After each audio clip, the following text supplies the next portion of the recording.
Hello, Internet. We are back already here on Fighting the Void. We just had an episode a couple days ago, but because we love you, we're back again, nice and early. And today I am, of course, joined by my wonderful co-host, Crystal.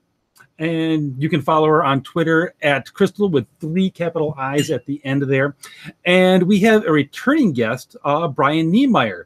Award-winning author of the Soul Cycle series, and he's got a new series coming out, but that actually is not what we're here to talk about today. We're here to talk about the worldview, cutting through some of the political noise we hear all the time, whether you listen to stuff on what's considered the right or the left, maybe, having a worldview that's kind of is able to sort this out or reject it, whatever.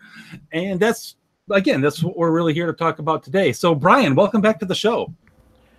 Thanks for having me. Great to be back. And I also should say before we get into it that you can go watch the show, of course, on YouTube. Crystal is monitoring the comments. So go ahead, comment if you've got any questions for Brian. Go ahead and throw them in there. And I've also got Fighting the Void Twitter up there as well, which if you want to follow it, if I remember right, the Twitter handle is @fightingvoid. And of course, you can email us at fightthevoid@gmail.com. So all of that out of the way. Let's get into it here.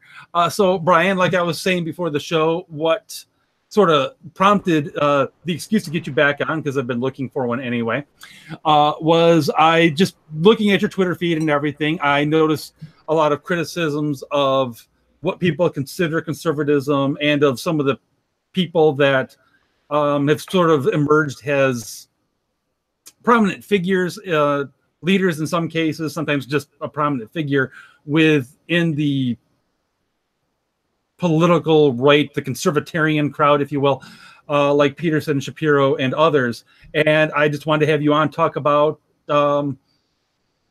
where you're coming from on things, basically. Because, full disclosure, I'm a big Shapiro fan. I like Peterson as far as what he's doing, as far as it goes. It's just a question of how far does that go? But anyway, let me just open it up to you. Okay. As far as that goes.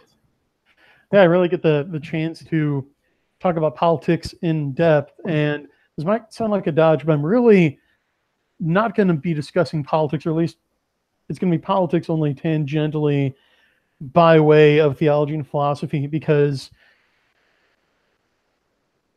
one thing about my blogging and my social media that has tripped some people up, and that one of my commenters only rather recently figured out, was that I really don't do politics. Okay, politics right, in the classic sense of discussing within a body how best to organize a society, right? Practical concerns.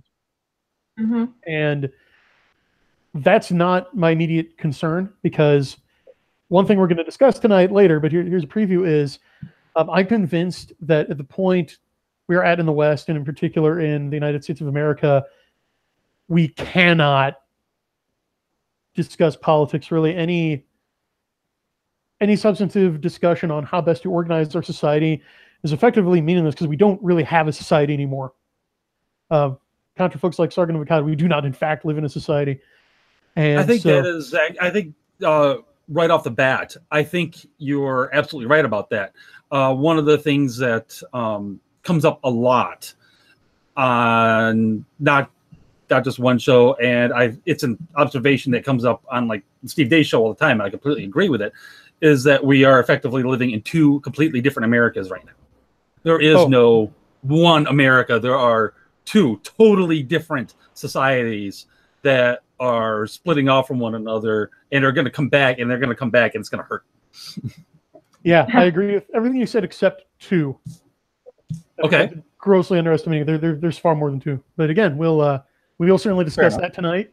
But where I'm coming from, I'm trained as a Catholic theologian. I think we discussed it on the last show. Yeah. So I am looking over the current social landscape from the point of view of Catholic theology and Aristotle's philosophy, and further developments in that tradition. Okay. And that was what my commenter figured out back when I was doing a series of blog posts, on really the fecklessness and obsolescence of American conservatism. Mm-hmm. And yeah, I was arguing with quite a few commenters, and this one guy said, okay, I understand now why they're just not getting it. Why you seem to be talking past each other. It's because, Brian, you're not discussing politics. I'm like, correctamundo. Yes. Like, these guys are talking about, well, how big should the government be, and what tax rate should we have, and should we have tariffs? And I'm discussing what is the good. Okay. And I think you're exactly right to go back to these fundamental principles that we develop all those other things based off of, because we've completely and utterly lost sight of them. Well, we have to go back. We all have to go all the way back. I don't want to derail your train of thought here, but this brings up something that has bothered me for a while about a certain strain of conservatism, and that's the Edmund Burkean style conservatism that actually explicitly says that we shouldn't go back and really analyze the fundamental principles of things. We should just sort of rely on and the word has different connotations these days, but on our sort of innate prejudices as our guides towards how we go along. And then it seems that his primary thing was to minimize the pace of change as opposed to go about what, like you said, what is the actual good here? Actually really looking at the fundamental things that you should be worried about, as opposed to, okay, how can we best nurse this along? Yeah, that's the perennial image of the conservative standing athwart the oncoming train tracks of history and yelling, "Stop." Yes. Yeah. Or even I would say the Burke Kirk style of conservatism, it isn't even so much stop as slow down. Yeah. So I don't know what is that. I guess I don't know. What are your thoughts? What are your thoughts on that? That's basically all of my thoughts, because you really encapsulated. You made my whole point for me, which is look around.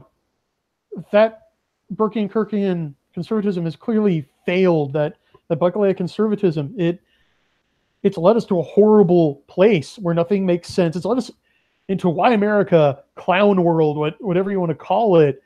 But we don't have a society anymore. Everything is dysfunctional. Okay, the machinery of government can be ground to a halt by a random person making baseless and now it looks like falsified allegations. Can paralyze the party that is nominally in control. The conservatives. So everything is out of control, and it's because conservatives led it. But they led it because they couldn't do anything else. It is what they're programmed to do. It's what their entire, I hesitate to call it a political philosophy, dictates. Because if you notice, what is intrinsic to Burke's thesis there is, well, we accept all of the fundamental premises of capital L liberalism. Well, how can you get to a right-wing conclusion by starting from leftist premises? That's impossible. It's going to be pretty hard to do. It's impossible. Yes. Yeah.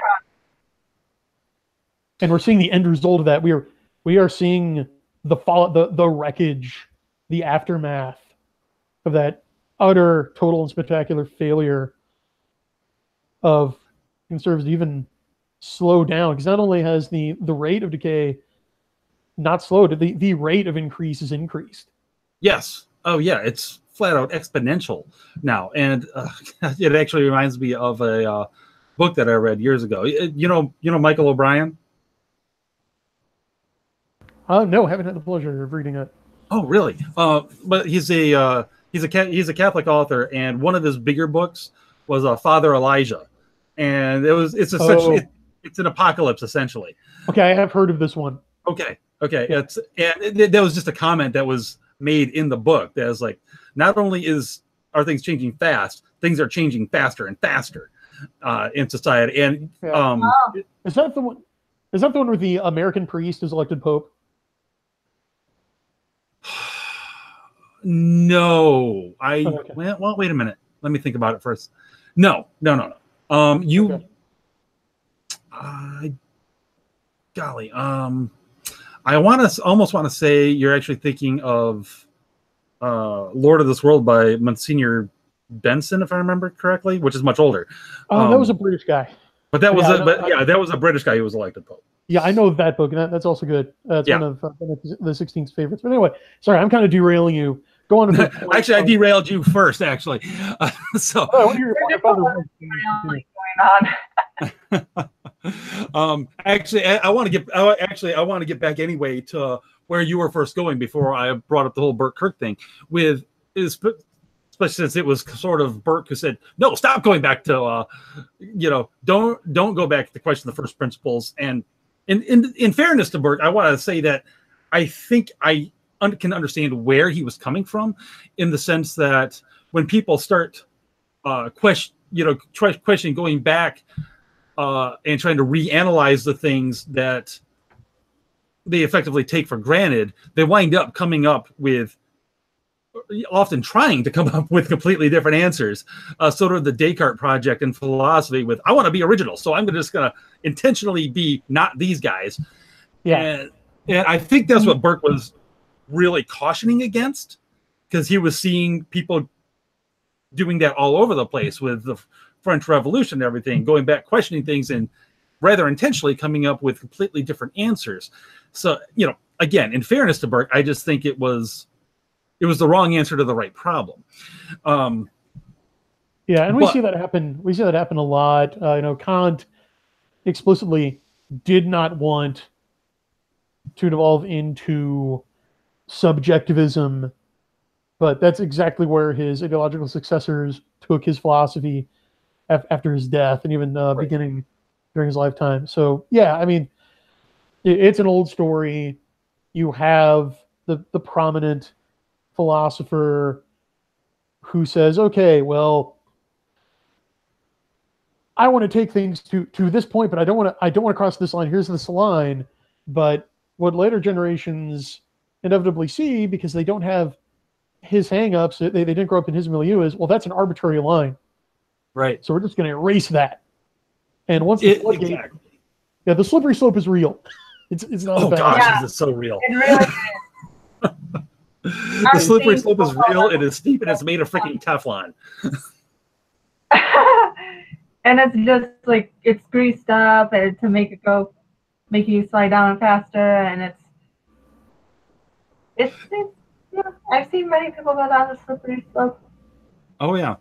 That actually could lead me down a whole nother tangent, but again, peeling it back to where you're coming at things from an Aristotelian and Thomistic point of view, which I guess I want to get you back to that train of thought, where that's really where you're coming from. You're dealing with the foundations of what becomes our political philosophy, and kind of how we see the world, as opposed to dealing with whatever the hot topic of the day is. Right. C.S. Lewis said, if you're heading in the wrong direction, the first person to turn back is the first one to start making progress. Mm-hmm. Okay, so Burke is wrong, like you said, wrong for the right reason, but still wrong. No, we need to look back, and the fact that the liberal, with the classical L paradigm, has triumphed in the West to the point that it's the air we breathe, it's the water we swim in. Yes. Right? It's like asking a fish to define wetness, okay, where we're just not allowed to think outside of that Enlightenment paradigm because it's so ubiquitous. And, yes, it is. And the problem is, the Enlightenment was wrong. It was a I mistake. kind of like how Peter Kraft typically refers to it as the endarkenment. Actually, Yeah, it was. It overthrew tradition. It tried to anoint reason, flawed human reason, as the sole arbiter of the good, and tried to detach public life from any reference to the transcendent. Right? It basically said, okay, yeah, we're going to have freedom of worship. We're going to let you do what you want in the privacy of your own home, but we're not going to let your spiritual beliefs matter when it comes to the public square. Mm-mm. And that is exactly how it has wound up playing out, regardless of whatever the intentions of any particular philosopher, thought leader way back then might have had in mind. And I'm sure, and definitely many had exactly that in mind. Yeah, look at Voltaire. Yeah. Voltaire, well, Diderot had far more than that in mind. Diderot, Carlyle, a lot of those guys had much, much worse things in mind. But again, regardless, even with the better intentioned ones like Kant, yeah, this is exactly where we are. You can have your freedom of religion, just as long as it doesn't exit the four walls of your home. And I don't think anyone is foolish enough to think that that is where it will stop. Because look at every atheistic regime on the planet doesn't want you to have any religion, period. Right. They know they can't necessarily expunge it from your basement, but yeah, it's a threat because those regimes, what do they have in common? They're all totalitarian. Everything from National Socialism to Leninism, Trotskyism, Stalinism, Maoism. They want to be all in all. Fascism, nothing against the state, nothing outside the state. Right. Yep, exactly. And here's the thing that everybody misses because we are awash in it, is that liberalism is totalitarian, fundamentally. Okay, can you elaborate on that in particular? Absolutely. Okay, well, first of all, let's look at the word. Liberal plus ism. The meaning of the suffix ism is to absolutize what comes before. So liberalism is the attempt to raise freedom to an absolute. And I could just stop right there because that's preposterous on its face. Freedom cannot be an absolute. I guess that gets right to the definition of freedom. Sure. And there are two classic definitions recognized in the Aristotle-Thomist tradition. There's liberty and license. Yes. And the modern definition that most people would go with is essentially license. And so with the Enlightenment, it is the pursuit of one's personal preferences with an absolute minimum of government intervention in the pursuit of people's preferences. Look at the pursuit of happiness is right there in our founding documents. Yep. Okay. Yep. Which are based on compromise. The U.S. Constitution is not based on truth. It's based on compromise. I think that's fair. I mean, well, it clearly is. I mean, it's a political document between what were arguably 13 different nations. Right.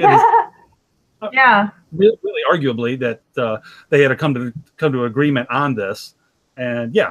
So of course it's a compromise to a degree.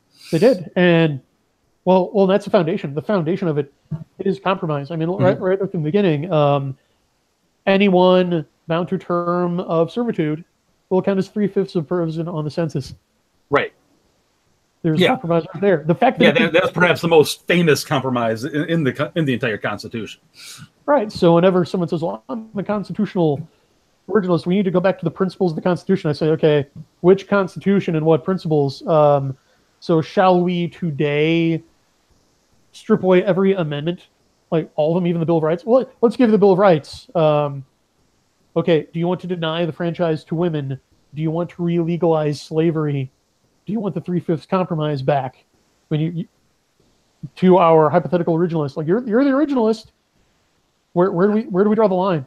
I think I'm going to defend the originalist concept just a bit, and with the understanding that the originalist also recognizes that the founders knew that they didn't know everything, and so included a way to change it as needed going forward.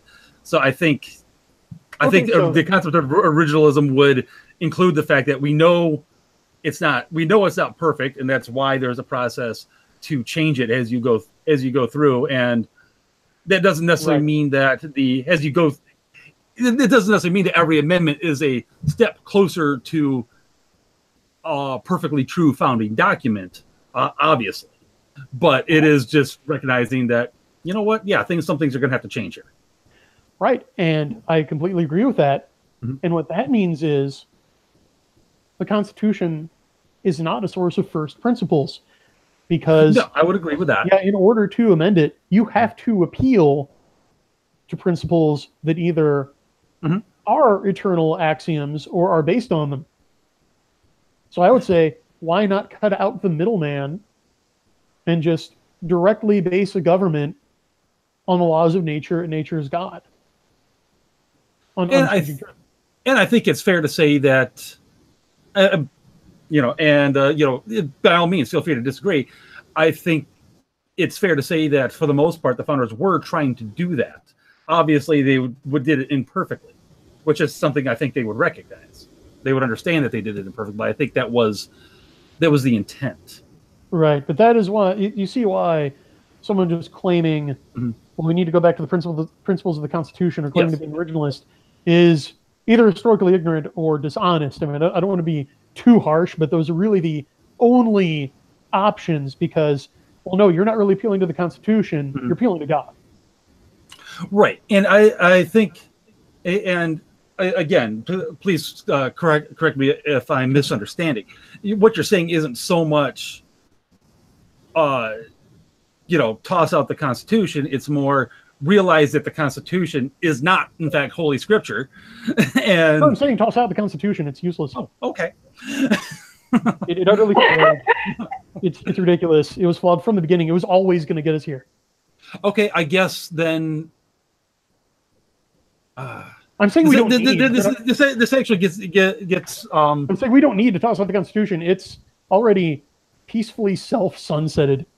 I think that's fair. Although I would probably disagree with you peacefully. Okay, that's nice. But I guess, and this actually gets farther down the road than maybe what I was even planning to get to tonight. But since we're here, what would you say? I guess it would be the way to sort of do that without completely upending, although arguably we're already upended, obviously. But I guess there would have to be some sort of process to come up with something different, I suppose. I'm having a hard time articulating this. I'll be honest. Well, there's really no map for this territory, so take all the time you need. Mm-hmm. Well, like I said, let's just going with where we are right now. Obviously, there's one side that doesn't give a rip about the Constitution whatsoever, and there's another side that at least pretends to, half of which might actually care about it. But arguably, a lot of that treats it as essentially, like I said, Holy Scripture as the source of first principles, like as you put it. And only a small margin goes, this is actually a good document, though flawed. I'm having a really hard time articulating what I'm trying to say here. Can I possibly? Please do. Okay. Well, what I really see is, again, there's one side that cares only about power, right? Just bald, naked, whatever it takes to win power.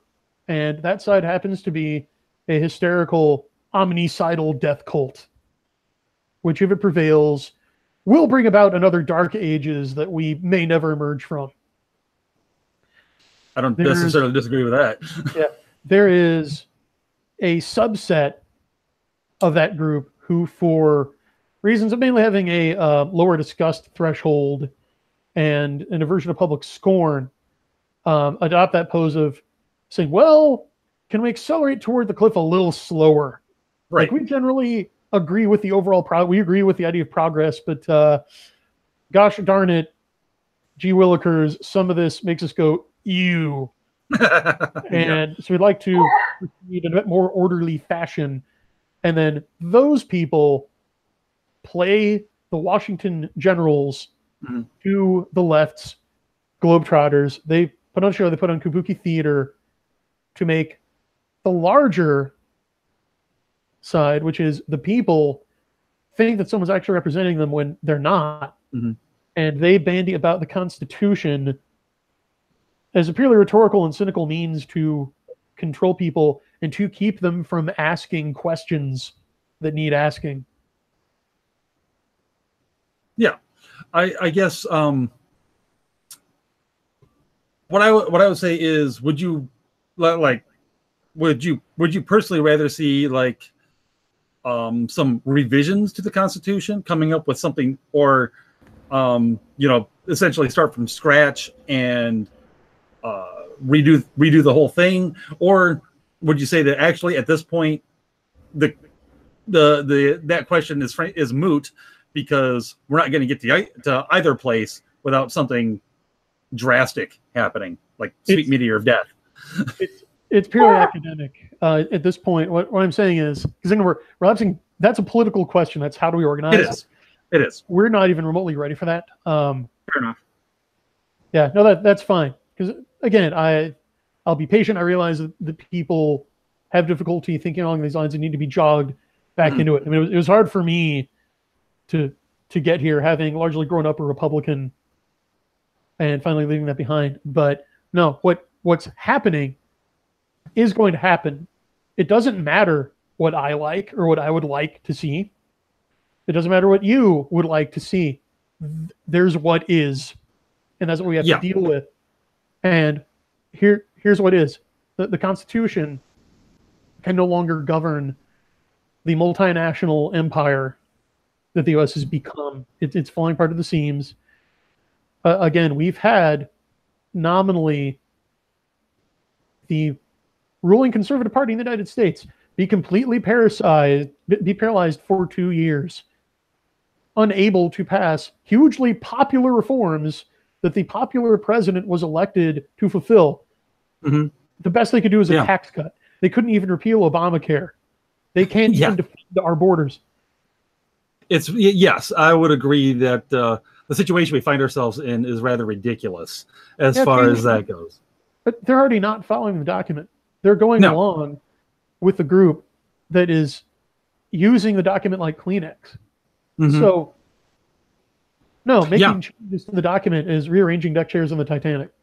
No, and in all honesty, I agree with you, at least up to a point, insofar as the solution to our problems is not a political solution. I don't believe that for a minute, and haven't. I believe political solutions might be able to slow the race to the cliff, but a little more than that. I've been arguing amongst family and friends for some time now that really it's a matter of revival.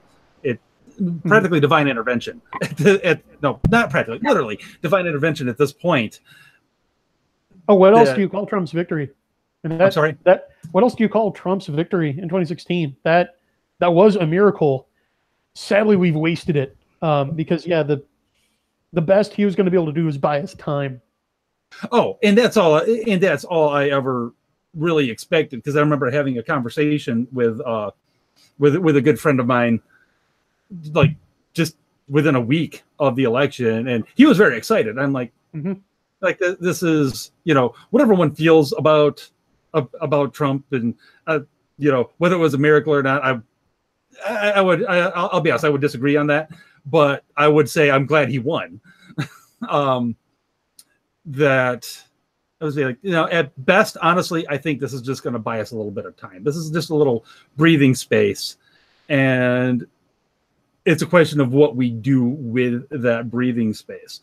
And as far as, and I would 100% agree that the ruling party has squandered this breathing space in spectacular but utterly predictable fashion. Yeah, and you say more than you know.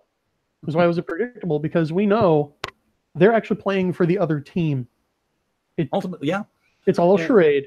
Mm-hmm. All the Republican Party had to do was repeal Obamacare or fund the wall. Instead, they passed an omnibus bill specifically refusing to fund the wall. That was a middle finger to us. Yeah. Oh, yeah. I agree with that. 100%. So now they're in danger of losing control of the House. Mm-hmm. Now, will that happen? I don't have a crystal ball, but if they do, Trump will not be able to get any legislation passed. No, not even nothing. Absolutely nothing. Yeah. I mean, he's basically done. Barring drawing more deeply on the powers of the executive, which he really should have been doing all along, but it appears that he's too much of a law and order guy to really take that step. And honestly, I don't want him to, if for no reason other than I don't want the next guy to have an excuse to go even further, which is the trajectory that it's been going. It's up until Trump, as a matter of fact, where most of his executive orders are just undoing Obama's executive orders. Right, and that's what's going to happen to him because he hasn't been able to enshrine any of his policies in actual law. No, and that's exactly right. And, the way our system is set up, the president, it shouldn't be able to do that. Although often, unfortunately, whenever a Democrat does it, it winds up being law. And but winds up becoming settled law, irrefutable precedent, so on and so forth. We all know the magic phrases that get bandied about. Really quick, I did want to address a point you made. I want to take issue with that whole we can't pull out all the stops or the next guy is going to do even worse. Mm-hmm. No, we have power. It's time to use it. No. I agree that, like, if I may borrow a phrase, we the people, we should be far more active. We should be out trying to. We should be accomplishing things. We should be trying to push our legislators to do things. My only issue is that I don't think Trump or any president should accrue more executive power to himself for the reason that I stated. I frankly, honestly, I would be fine with him abolishing one of the other two branches and taking over that authority. I seriously wouldn't mind if he crowned himself king. Okay, I think we're going to have a slight disagreement there. Because here's the problem. Yeah. There is no next guy. Or rather, there is no guy after the next guy. Okay? Look at the left. Ask them. And they'll tell you their plans for us. Okay? Oh, yeah. And if they ever get power again, they've said, we are going to punish you people for derailing our plans and electing Trump. And they will. Look what Obama's IRS did to the Tea Party. Oh, yeah. That's child's play. Oh, I think it's going to be. Honestly, I think I do think we're heading for a very significant clash in the. I don't know how long, but yeah, I do think we're heading there. Absolutely. I'm in no hurry for it. I don't want it, but I do think it's inevitable. It's only a question of how long. Yeah. You'd think the ruling class wants it, but as Nassim Taleb would say, they have no skin in the game. They have no accountability to us anymore, and that's what the Constitution was supposed to guarantee. But they can now lie, plunder from the public purse. They can cheat. They can commit treason, and then they go off to play golf. Or and to be fair, to go back to the Constitution once more, it's only as good as the people who are supposed to uphold it. It's kind of like, the people who are supposed to follow it are the weak link in the chain there. And of course, as we already stated, it had flaws. It had flaws from the get-go, flaws that were noted by the anti-federalists. And it's actually funny. I listened to the audiobook to the Federalist Papers, a couple of years ago, while I was outside shoveling snow, essentially. And as I was listening to all the Federalist counter arguments to the anti-federalists, I'm like, but the anti-federalists were right in the long run. That's exactly what's happened. That's where we are. And I'm like, okay, this is fun. But going back a little bit, a lot bit, back to the Enlightenment, it really was, as you said, an attempt to enshrine reason, and in reason alone, over and above any sort of faith tradition, anything that had come before it. And that was something that I started to realize years ago when I was first sort of reading some of the philosophers of the Enlightenment. I kind of noticed it's like they all have they're all trying to find these purely reason-based things. And by reason-based, I mean not drawing, again, on any real tradition, not drawing on any sort of faith, previous philosophers or anything, just based essentially on what they could come up with their own mind. They were trying to justify all the things that they essentially had hangups about, and then justify not having hangups about everything. The classic example to my mind was actually Hume, if I'm remembering correctly. And again, correct me if I'm wrong. But I noticed reading Hume, it's like, oh, okay, so he's totally cool with suicide, and he's justifying that. But then he's like, well, we can't be having adultery, at least. We can't be having adulterous women because that'll really mess up lines of succession. I'm just like, wow. Yeah, with weak sauce like that, no wonder people if that wound up being the primary justification of a traditional standard, no wonder people wound up getting annoyed with it and just tossing it to the wind, because that has zero moral force whatsoever. It's just literally, I'm going to justify this double standard because reasons. Right. We're back to the ew argument. Exactly. And the arbitrary line drawing. It goes back all the way to the very beginning of the Enlightenment. Yeah, and it never lasts, because the next generation is more than willing to dispense with those hangups. Yeah. So, no, you do need an immutable, unquestionable, unchanging set of principles to found a society on. And now, lest anyone take my other comments out of context, the Aristotelian tradition does decry something like Sharia, for example, where you base civil law directly on divine law. Now, Aquinas would say law should be based on natural law. Mm-hmm. And so, you know what? That's a concept that a lot of people don't understand at all anymore. So, if by all means, elaborate. Oh, well, natural law is simply looking at the nature of a thing, at its essence, and understanding that the proper way to treat a thing is in accord with its nature. That is, in fact, the definition of the good. Mm-hmm.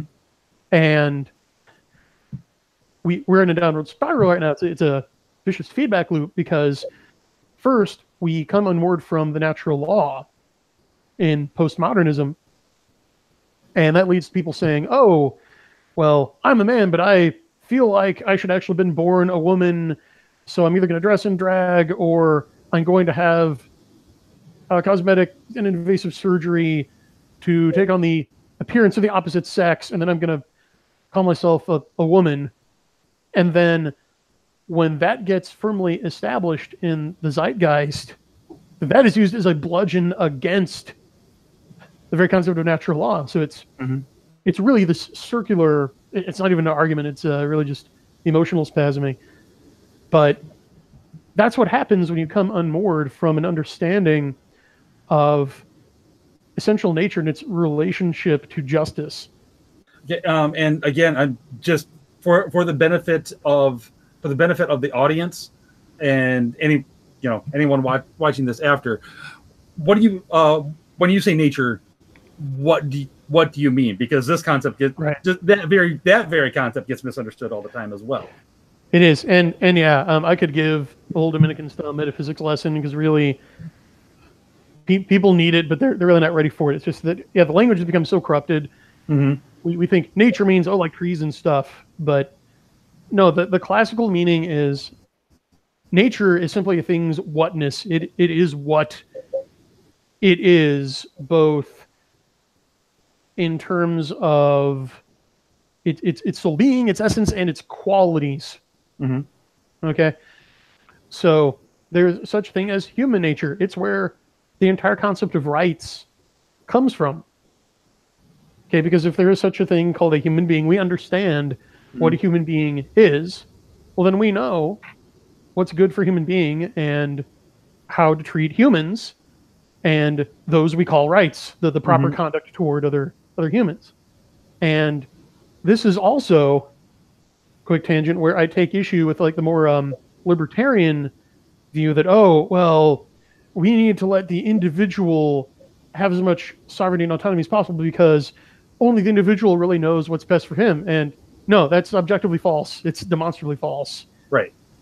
Quite often the individual does not know what is best for him, and also denies that we can have any useful knowledge of human nature. So it's essentially a nihilistic argument. It's intellectual nihilism. No, I would 100% agree with that, actually, that oftentimes we don't know what's best for us, which, again, I would say is a different... Saying that we don't often know what's best for us is a different thing than saying we shouldn't be free to screw up. Right. There's a difference there. It's like, if I think snorting cocaine every Wednesday is best for me, obviously I'm wrong. Yeah. No. Just to pick an obvious example where it's like, no, you don't really know what's best for you now, do you, pal? Now, a person might come and say, well, that person should be free to make that mistake or not. That's but that's a different debate. It is, and here it is. The reason you're not free, you're in fact not free to screw up. It's because that's not what freedom is. That gets back to that's license. Okay, yes, this is true. Yeah, liberty is the freedom to do what you should. Liberty is the freedom to act in accordance with nature. Okay, I'm glad you got back to that because we kind of left the definition of liberty aside for a while there. Yeah, a little phenomenological here. We'll eventually get back to it, but yeah. So again, freedom, like nature, it's another word that's been tainted to mean to do whatever I want, right, to pursue my passions or my preferences. But no, true freedom in the objective sense is having being free from coercion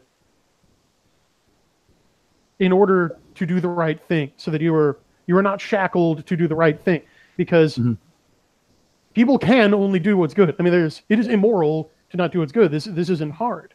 So no, you cannot be said to be free to do evil, because again, if acting in accord with human nature is a definition of the good, right? Freedom is ordered toward the good. If you're not acting in accord with human nature, you're doing evil, and no, you do not have the freedom to do that. It's geometric. It is definitional. Right. And again, we're getting to a philosophical underpinning that is way before any concept of legality or illegality. It's where you start from long before you even get to that point. Yeah, and that's where we have to go back to, because people have completely lost. Yeah. And I would agree with that 100%. I mean, it's easy to get caught up in the, well, should this be legal? Should this not be legal? All of that. But if you never go back to those very first principles, your answers are probably going to be wrong. Or if you get right, you might be right. You might be right, but you're right by accident usually. Yeah, and what going back to first principles ensures is if you do it right, if your form is valid and your premises are sound, then you're going to end up with an internally consistent philosophical system. Now, jumping ahead a bit, there are exactly two completely internally consistent philosophies in human history. Okay, one is Christianity, the other is nihilism. That is it. Those are your choices. No, I would 100%. I would 100% agree with that. In fact, Okay, being a good Catholic boy myself, I've said ever since I converted that if I ever, strictly as a hypothetical, if I ever were to leave the church, I wouldn't become some form of Protestant. I would be an atheist, plain and simple, because to my mind, those are the only two options that are fully consistent. Okay, well, cool. That's interesting. For some reason, I thought you were a Dutch Reformed Calvinist. I don't know why. I don't know. It might have something to do with the name and where I live. Oh. Well, nobody's perfect. Well, I was actually raised a Dutch Reformed Calvinist. But again, I converted a long time ago now. So, well, the Dutch are the most blessed of all God's people. So, congratulations. After all, we do have tulips and windmills, and chocolate, and the chocolate, and you do have us to thank for those awesome little windmill cookies. Mm-hmm. Thank you. You're welcome, world, and wooden shoes, and the whole. And I don't know, did the French come up with wooden shoes independently? Because if not, then I can claim credit for the word sabotage. You're gonna have to give me a few days on that one, but no, I do believe that Sabo was a Walloon term, but I'm gonna have to ask. That's a good question. All right. Now we're coming up on the hour here. First, Crystal, you've been quiet. You've been quiet most of the part. Did you have any questions for Brian before we move towards wrapping things up here? Pretty much all my questions are your questions. Fair enough. Okay, good. This is a whole new realm for me, so I'm pretty much kind of like in the audience seat as well with all of this. So you're the straight man in this show. Yeah, you're the Greek chorus. There you go. I am.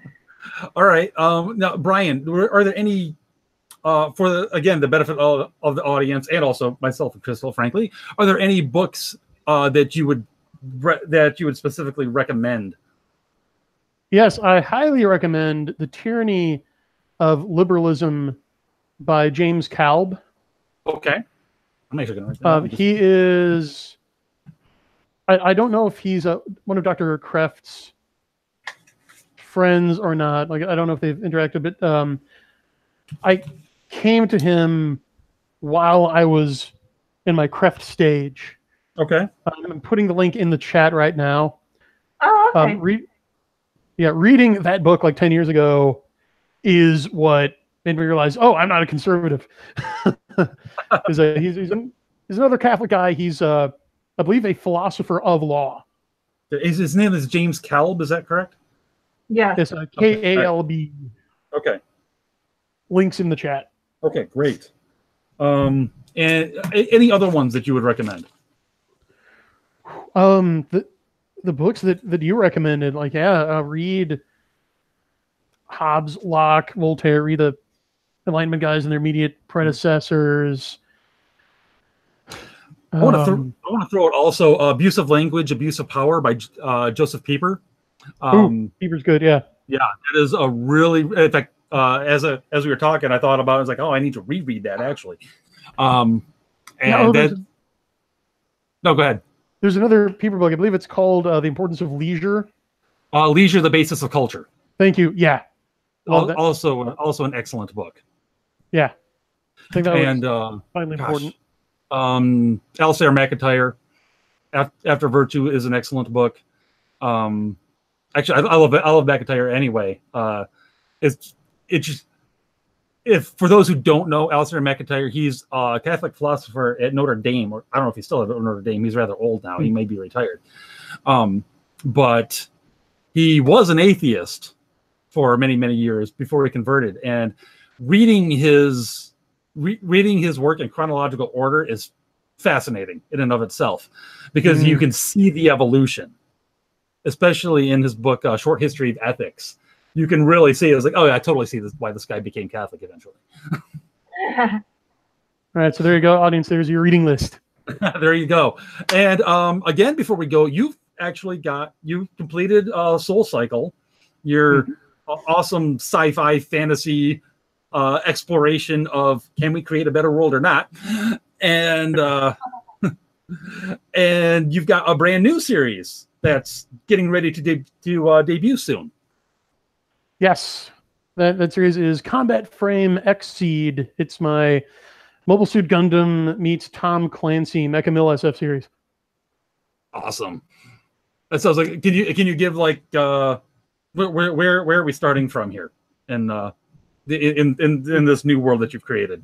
Well, we're starting from our world in the present day because this actually segues from our discussion better than the Soul Cycle did. Okay. Because I actually started the project that would become XE like 15 years ago. And even then I was looking around at all the crises besetting us today, just converging on us. And so I asked the science fiction writer's question, what if? So, okay, what if things continue in this vein with a couple of curveballs thrown in? So with Exceed, I kind of prognosticate, right, what's the, not the future, but what's the post-future going to look like? Because the very first line of the book is, the future is over, right? You know, the bright, shiny, sexy, Campbellian, Heinleinian, we're going to flying cars, and non-Aristotelian logic. Yeah, that dream is dead. That's over. And where I saw it going is that, okay, the tech oligarchs, like the big social guys, like the Microsofts, the Googles, the Apples, the Virgins, the SpaceXs, they foresee the global social and economic collapse coming, and they bribe some equatorial governments into helping them set up a private mass-scale space program, and they flee the Earth ahead of this collapse, then build a stable life in artificial colonies in outer space. And then, meanwhile, on Earth, you have another great expansion of Islam, and then you have the East-West schism in the church healed by the intervention of the Chinese, who are now majority Christian and also in control of Africa. So there's Reconquista 2.0. Crusader kingdoms reemerge in a reconquered Europe. So we have openly theocratic monarchies coming back. And meanwhile, the United States has split into 3 or 4 different polities, some of which are under the thumb of the caliphate.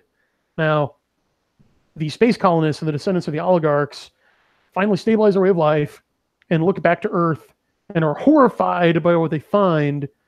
So they decide, we are going to help our separated kinsmen on Earth. So they come back to re-civilize us, and we see them as meddling aliens, and it hits the fan from there. All right. That's, oh, okay. So they're the, all right. I don't want to give too much away because I read Strange Matter. I read that short story there. Oh, wow. Okay. So they're the ones behind those horrible little whatever creatures they are. Oh, no, those are... Those are legit aliens? I don't want to spoil it, but yeah, from Anacyclosis. Anacyclosis takes place like about 80 years after the first book. Oh, okay. Okay. All right. Yeah, so we're starting out with the Systems Over Terrestrial Coalition. The UCP hasn't been formed yet. For the audience, we're getting ahead. If you do want an advanced sneak peek of Combat Frame Exceed, the story Anacyclosis in my short story collection, Strange Matter, is a foretaste of it. But no, we're going back to the genesis of that story, where with Combat Frame Exceed, here's where it opens. So all but one nation in the space colonies has signed on to this charter, forming what is called the Systems Over Terrestrial Coalition, and they are chartered to elevate the quality of life on Earth. But oh, no. Yeah, by their own... That never goes well. No, and the coalition's way of life is basically nanny state, crony capitalism mixed with... It's the worst of crony capitalism, socialism. Oh. Yeah, with some transhumanism and cloning and a breakdown of the family structure thrown in. So they want to establish a nanny state, a super nanny state on Earth ruled from space. Yeah, that seems about right, actually. To be perfectly honest, I could see that happening. And because the coalition is its wealth and power exceeds that of any great empire in human history, of all the great empires in human history combined, because they have all the wealth of the asteroid belt. They can just mine asteroids for all the resources they need. And they have combat frames, which are 50-foot tall, manned bipedal war machines. Which are just awesome, and they made because they're awesome. Well, the combat frames came about because a self-trained engineer in the L3 colonies took a piece of industrial construction equipment used to build the colonies. Think Ripley's exosuit from Aliens, right. Mm-hmm. And said, what would happen if we strapped a gun to that? Clearly, only good things. Only good things, yeah. Or at least, as I said, awesome things.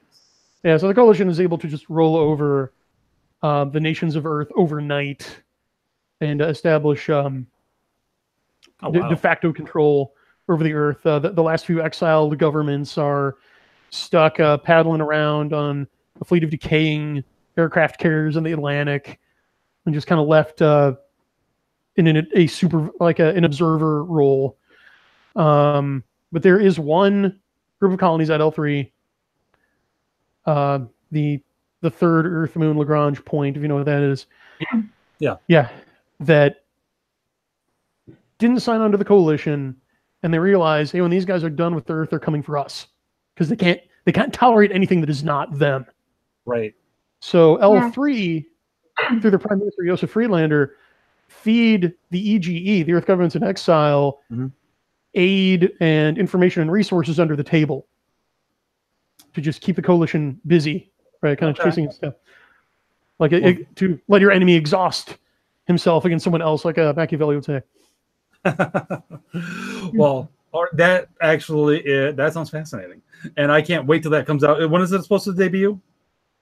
Okay, well, the first Comet Frame Exceed novel is scheduled to be released in January. We're well on track, so much so that if you back the Indiegogo campaign, yep, I'll be putting the link for that in the show notes. Actually, we have 2 weeks left. Everyone who backs that and gets a perk at all perk tiers gets the ebook early. So instead of having to wait until January, you will get the Combat Frame Exceed ebook in November. Sweet. All right. So November already. Great. And then again, for people who want an advanced thing, you can check out Strange Matter. That's on Amazon now. And Crystal, what were you going to say? Sorry. I have to step away because I'm getting stuff, so I'm going to have to bow out early. All right. I will catch you later. Yeah, I immediately feel sick right now, so I'm sorry, guys. I didn't mean to interrupt.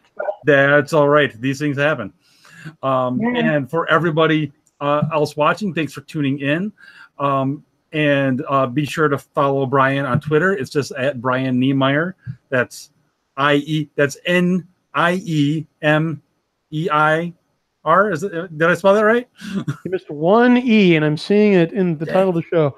There's an E before the R at the end. Oh, dang it. I will fix that. I will add in that extra E. Thank you. And again, and where's your website again? It's www.brianniemeier.com. All right. And again, thanks, Brian, a lot for coming on. It's very good, very insightful discussion. I'm really glad we were able to have it. And I hope we can have you on again to get in depth on some stuff. Sure, anytime. All right. Thanks, everybody, for tuning in, and keep fighting the good fight.